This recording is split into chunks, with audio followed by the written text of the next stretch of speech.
ఈరోజు పత్రికా సమావేశం ఇచ్చేసిన 12 సంవత్సరాల సుపరిపాలనలో భాగంగా మా జిల్లా ఇన్ఛార్జ్ సుమంత్ రెడ్డి గారికి, అలాగే రాష్ట్ర ఉపాధ్యక్షులు కాపు రామచంద్రరెడ్డి గారికి, రాష్ట్ర కార్యదర్శి సంద్రెడ్డి శ్రీనివాసులు గారికి, legal cell convener Pratap Reddy గారికి, జిల్లా జనరల్ సెక్రటరీలకు, మీడియా మిత్రులందరికీ పేరు పేరున నమస్కారాలు తెలియజేసుకుంటున్నాం.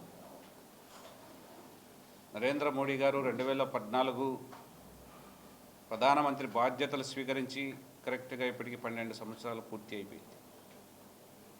ఈ 12 సంవత్సరాల కాలంలో అభివృద్ధి, సంక్షేమము సమపాలలో జరుగుతూ ఈ దేశాన్ని పురోగతి దిశగా తీసుకెళ్తూ ఈ దేశం ఏ రంగంలో అయినా ముందు భాగంలో వెళ్ళడానికి ఆయన చేసిన కృషి చాలా అభినందనీయం. దాదాపు పేద ప్రజలు, అట్టడుగు వర్గాల వలన 25 కోట్ల మందిని ఈ పొద్దు ఉన్నత స్థానానికి తీసుకొచ్చిన ఘనత మన ప్రధాని నరేంద్ర మోడీ గారిది. ఇంకా ఇవే విషయాలే కాదు, హౌసింగ్ అయితేనేమి, లేకపోతే జాతీయ రహదారుల నిర్మాణం అయితేనేమి, రైతులకు ప్రతి సంవత్సరం 6,000 రూపాయలు అయితేనేమి, లేకపోతే ఉజ్వల యోజన కింద ఉచితంగా గ్యాస్ సిలిండర్ల కనెక్షన్స్ అయితేనేమి, ఇక గ్రామీణ ప్రాంతాల్లో గ్రామీణ సడక్ యోజన కింద రోడ్ల నిర్మాణం అయితేనేమి, టాయిలెట్స్ లేని వాళ్లకు దాదాపు 15 కోట్ల టాయిలెట్స్ ఈరోజు నిర్మాణం అయితేనేమి, ఇవన్నీ దేశ రక్షణ కోసము ఈరోజు మనం ఎంతగానో, ఇంతకుముందు యుద్ధం వస్తే ఇతర దేశాల మీద ఆయుధాల మీద ఆధారపడే పరిస్థితి, ఇప్పుడు మనమే తయారు చేసి ఇతర దేశాలకు కానీ సరఫరా చేసే పరిస్థితి. కరోనా వచ్చినప్పుడు వ్యాక్సినేషన్ మనమే తయారు చేసి దాదాపు 150 దేశాలకు మనమే ఉచితంగా సరఫరా చేయడము, ఇవన్నీ ఒక రోజులో వచ్చినవి కాదు. నరేంద్ర మోడీ గారు ప్రతిష్టాత్మకంగా ఈ దేశము సురక్షితంగా ఆర్థిక రంగంలో అగ్రభాగంలో నిలవాలా, ఈ దేశంలో ప్రతి పౌరుడు తలెత్తుకొని జీవించాలా, మహిళలు లక్షాధికారులు కావాలనే ఒక గొప్ప సంకల్పంతో 12 సంవత్సరాలు పాలన చేసి ఎక్కడ అవినీతి మరక లేకోకుండా ఈరోజు నరేంద్ర మోడీ గారు పాలన సాగిస్తున్నారు. గతంలో ఇప్పుడు పరిస్థితి ఎలా ఉందంటే, నరేంద్ర మోడీ గారి మునుపు ప్రధానమంత్రి గారికి మునుపు ఏ విధంగా ఉంది ఈ దేశం, తర్వాత ఈ 12 సంవత్సరాల్లో ఏ విధంగా ఉంది అనేది ప్రతి ఒక్కరూ ఈరోజు ప్రజలందరూ నెమరు వేసుకుంటున్నారు. అందుకు ఆయనకు మరొకసారి శుభాకాంక్షలు, ధన్యవాదాలు తెలుపుకుంటూ ఈ దేశాన్ని 2047 సంవత్సరానికి వికసిత్ భారత్గా, అంటే ప్రపంచంలోనే ఆర్థిక రంగంలో అగ్రస్థానానికి తీసుకెళ్లాలని, ఆ భగవంతుడు ఆయనకు అన్ని ఆయుర ఆరోగ్యాలు సమకూర్చాలని, ఇవ్వాలని మేము మనస్ఫూర్తిగా కోరుకుంటూ, మా కార్యక్రమం 12 సంవత్సరాల సుపరిపాలనలో ఎన్నో కార్యక్రమాలు ఇచ్చారు 21 తారీఖు వరకు. ఆ కార్యక్రమానికి ఇన్ఛార్జ్ అయిన సుమంత్ రెడ్డి గారు మాట్లాడతారు.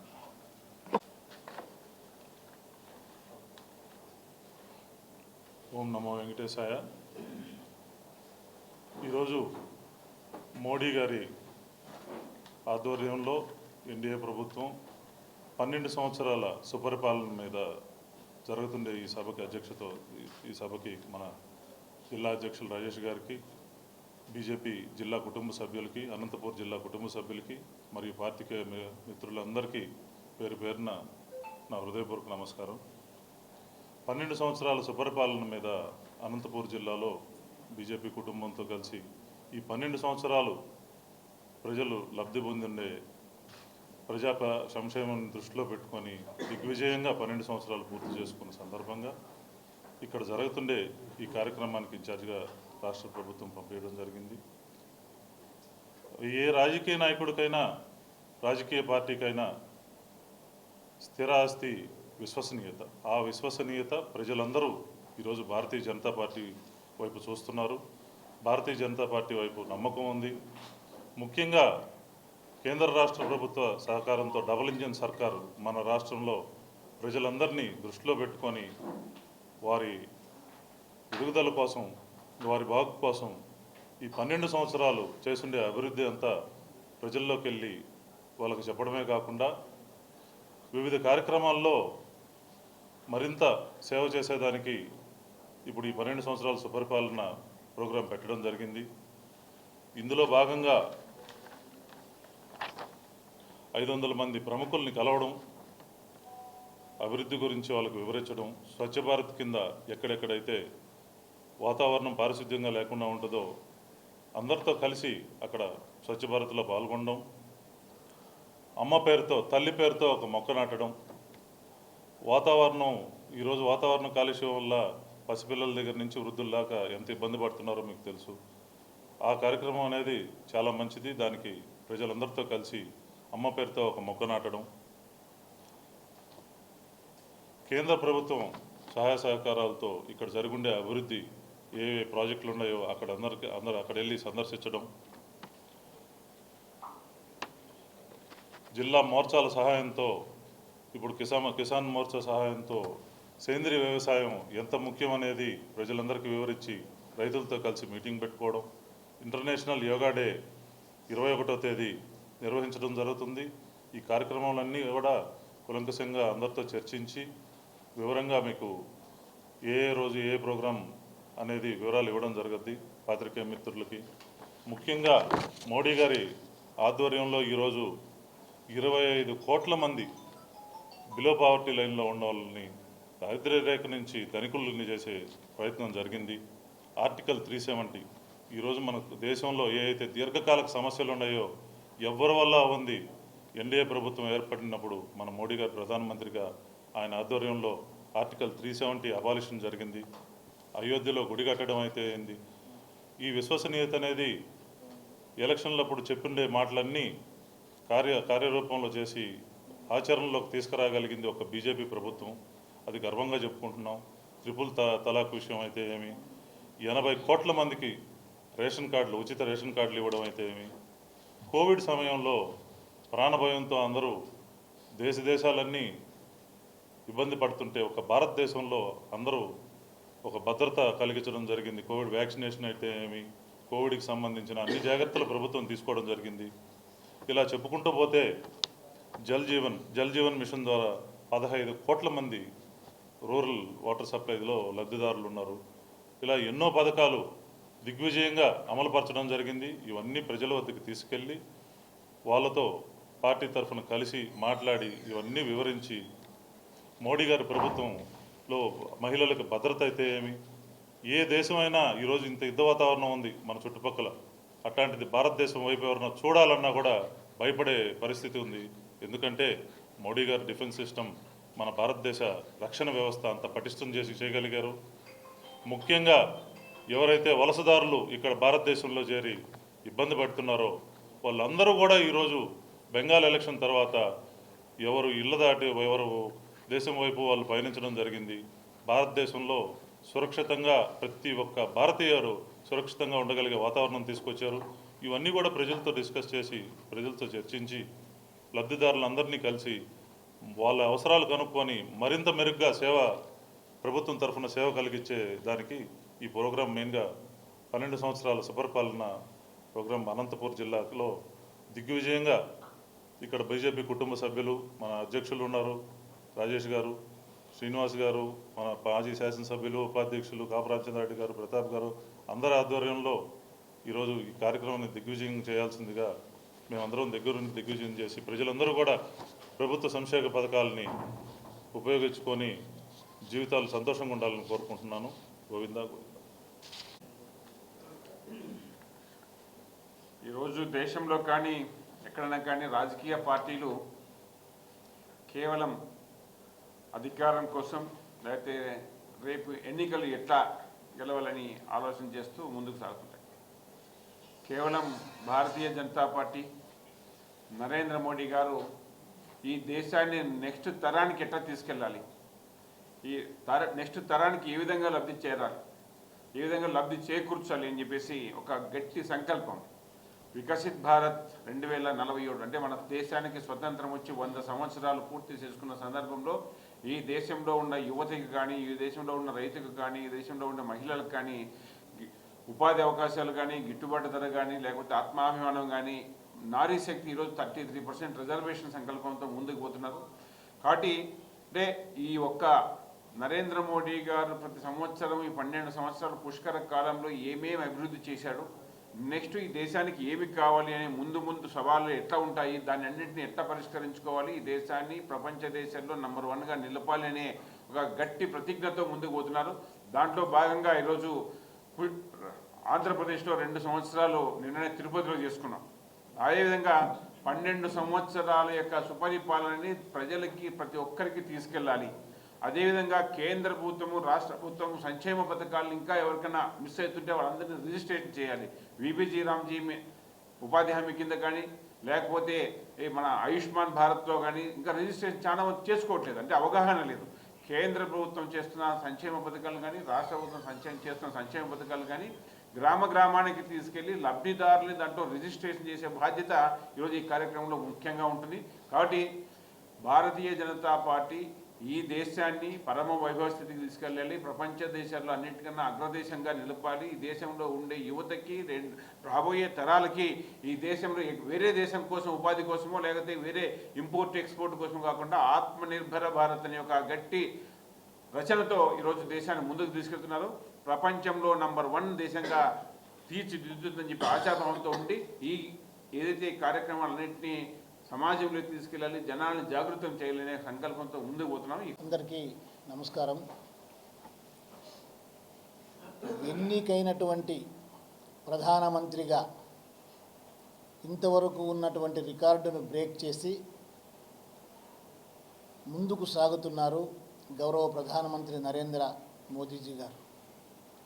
మన చుట్టూ ఒకసారి చూస్తే మనం నేపాల్ పరిస్థితి ఏంటి, బర్మా పరిస్థితి ఏంటి, మయన్మార్ది, ఆఫ్ఘనిస్తాన్ ఎలా ఉంది, ఇటు పాకిస్తాను, అటు శ్రీలంక, అల్లకల్లోలమైన దేశాలు మధ్యలో ఉన్నటువంటి భారతదేశాన్ని చెక్కు చెదరని విశ్వాసంతో ప్రజల్ని కాపాడుకుంటూ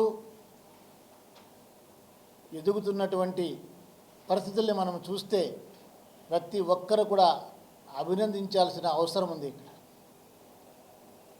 నరేంద్ర మోదీ గారు ప్రధానమంత్రి అయ్యే కన్నా ముందు మన దేశం పరిస్థితి ఏంటి, ప్రధానమంత్రి అయిన తర్వాత మన దేశం పరిస్థితి ఏంటి అనే విధంగా ఈ చరిత్రనే 2 రకాలుగా చూడాల్సిన పరిస్థితికి అంత మంచి పరిపాలనని నరేంద్ర మోదీ గారు అందిస్తూ ఉన్నారు. ఏ రంగంలో ప్రభావం లేదో ఒకసారి మనం చూద్దాం. అన్ని రంగాల్లో కూడా అభివృద్ధి అయింది. కరోనా వచ్చినప్పుడు ప్రపంచం అల్లకల్లోలమైనప్పటికీ కూడా మన భారతదేశ ప్రజలందరినీ కాపాడుకొని వ్యాక్సినేషన్ మళ్ళీ వేరే దేశాలకు ఇచ్చి వాళ్ళని కాపాడిన ఘనత నరేంద్ర మోదీ గారిది. ఈరోజు యుద్ధం అందరికీ తెలిసే, యుద్ధం వల్ల ప్రపంచ దేశాలు అల్లకల్లోలం అవుతూ ఉన్నాయి. మన చుట్టుపక్కల దేశాల్లో ఒకసారి రేట్లు చూడండి, పెట్రోల్ రేట్లు కానీ, డీజిల్ రేట్లు కానీ, గ్యాస్ రేట్లు కానీ మన చుట్టుపక్కల ఉన్న దేశాలతో పోల్చుకుంటే ఇప్పటికీ కూడా మనం చాలా కంఫర్టబుల్గా ఉండేదానికి కారణం నరేంద్ర మోదీ గారి ముందు చూపు. ఏ ఊర్లో చూసినా ఉన్న ఇల్లు ప్రధానమంత్రి ఆవాస్ యోజన, తాగుతున్న నీళ్లు జలజీవన్ మిషన్, తింటున్న అన్నం గరీబ్ కళ్యాణ్ యోజన, రైతులకు పిఎం కిసాన్, ఏ స్కీము కూడా ఈరోజు నడుస్తున్నాయంటే సెంట్రల్ గవర్నమెంట్ సహాయ సహకారాలతోనే నడుస్తూ ఉన్నాయి. కేంద్ర సంస్థల్ని మన రాష్ట్రానికి ఇవ్వడం జరిగింది. అదేవిధంగా అన్ని రకాలుగా కూడా ఆరోగ్యం విషయంలో ఆయుష్మాన్ భారత్, ఆయుష్మాన్ వయోవందన, కరెంట్కి పిఎం సూర్యఘర్, కొత్త విబిజీ రామ్జీ, ఈ రకంగా పథకాలన్నీ పెట్టి ఆయన ప్రధానమంత్రి అయ్యే కన్నా ముందు ఈ భారతదేశ జనాభాలో సగం మందికి బ్యాంక్ అకౌంట్లే లేవు. జనధన యోజన కింద ప్రారంభమైన అకౌంట్లు 58 కోట్లు. అదేవిధంగా ముద్రా లోన్స్ 57 కోట్ల మందికి ముద్రా లోన్స్, 40 లక్షల కోట్ల రూపాయలు, 12 కోట్ల టాయిలెట్స్. అసలు ఫిగర్స్ తీసుకుంటా ఉంటే నిజంగా కూడా మోదీ గారి ముందు భారతదేశంలో ఎలా ఉన్నిందో మోదీ తర్వాత సమూలమైనటువంటి ఒక ట్రాన్స్ఫర్మేషన్కి భారతదేశాన్ని తీసుకుని వెళ్ళగలిగినారు. క్లిష్టమైన పరిస్థితుల్లో కూడా త్రిపుల్ తలాక్ కావచ్చు, బాబ్రీ మసీద్ ఇష్యూ కావచ్చు, ఆర్టికల్ 370 కావచ్చు, ఏది తీసుకున్నా కూడా ఒక సరైన పరిష్కారాన్ని చూపించినటువంటి వ్యక్తి. అంతకుముందు ఏ విషయంలో చేసినా కూడా నిప్పులు రాచుకుంటాయి, రక్తం ఏర్లు పారుతుందని మాట్లాడిన వాళ్ళు నోరు ఎత్తుకోకుండా ప్రతి సమస్యని పరిష్కరించినటువంటి ఘనత ప్రధానమంత్రి నరేంద్ర మోదీ గారిది. మళ్ళీ ఈ 5 సంవత్సరాల టర్మ్ పూర్తి అయిన తర్వాత కూడా మళ్ళీ ఆయనే తప్పకుండా కూడా ప్రధానమంత్రి అయ్యే అవకాశాలు ఉన్నాయి. భారతీయ జనతా పార్టీ కొనసాగుతూ ఉంది. ఇప్పటికే భారతదేశంలో మ్యాప్ని ఒకసారి పెట్టుకుని రాష్ట్రాలు చూస్తే రాష్ట్రాలు ఒక్కొక్కటి అన్నీ కూడా భారతీయ జనతా పార్టీ అధికారంలోకి వచ్చింది. రాబోయే రోజులలో కాంగ్రెస్ ముక్త భారత్ అనేది తప్పకుండా సాధిస్తాం. భారతదేశం అంతా కూడా ఐకమత్యంగా ఒకే పార్టీ పరిపాలనలోకి వస్తుంది. తప్పకుండా ఇప్పటికే ప్రపంచంలో ఎక్కడికి పోయినా కూడా ఇంతకుముందు ఎక్కడైనా పోతే వేర్ ఆర్ యూ ఫ్రమ్ అని అడిగితే ఎస్ ఐఎమ్ ఫ్రమ్ ఇండియా అని మెల్లగా చెప్పాల్సిన పరిస్థితులు.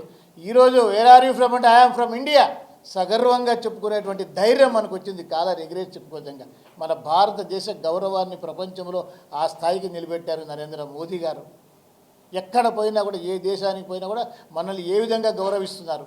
అంతకుముందు పోయినాం చాలా దేశాలకి, అప్పుడు ఎలా గౌరవించేవాళ్ళు, ఇప్పుడు ఎలా గౌరవిస్తున్నారో మనకి తేడా ప్రస్ఫుటంగా కనబడతా ఉంది. ఆయన ఎక్కడికి పోయినా కూడా మన దేశంలో భారతరత్న లాగా చాలా దేశాల్లో అవార్డులు ఉన్నాయి. ఆయా దేశాల అత్యంత పెద్ద పౌర పురస్కారాలని నరేంద్ర మోదీ గారికి ఇస్తూ ఉన్నారు. మన కళాఖండాలని నరేంద్ర మోదీకి అప్పచెప్పి మన దేశాన్ని తిరిగి పంపిస్తూ ఉన్నారు. భారతదేశంతో బాగుండాలి, భారతీయుల్ని గౌరవించాలని ప్రపంచంలోని దేశాలన్నీ ఈ ఒక నిర్ణయానికి వచ్చేస్తున్నాయి. కాబట్టి రాబోయే రోజులలో విశ్వగురువుగా ఇది ముందుకు వస్తుంది. నరేంద్ర మోదీ గారు భారతదేశ గౌరవాన్ని ఇంకా కూడా పెంపొందిస్తారనే విషయంలో సందేహం లేదు. కాబట్టి ఈ 12 సంవత్సరాల సుపరిపాలన ప్రతి ఒక్కరు కూడా అభినందిస్తున్నారు. దీన్ని అందరూ కూడా మీరు కూడా దయచేసి 1-2 నెగిటివ్స్ ఉంటాయి, కానీ ఎక్కువ ఏం చూడాలి, మనము మంచిని చూడాలి. మంచిని చూసే దృష్టి మనకు ఉండాలి. కాబట్టి మంచి దృష్టితోనే చూసి మరి ఈ దేశాన్ని మరింత ముందుకు తీసుకోవడానికి అందరూ కూడా సహకరించాలని కోరుతూ ఉన్నాను. Thank you. భారత్ మాతాకు జై.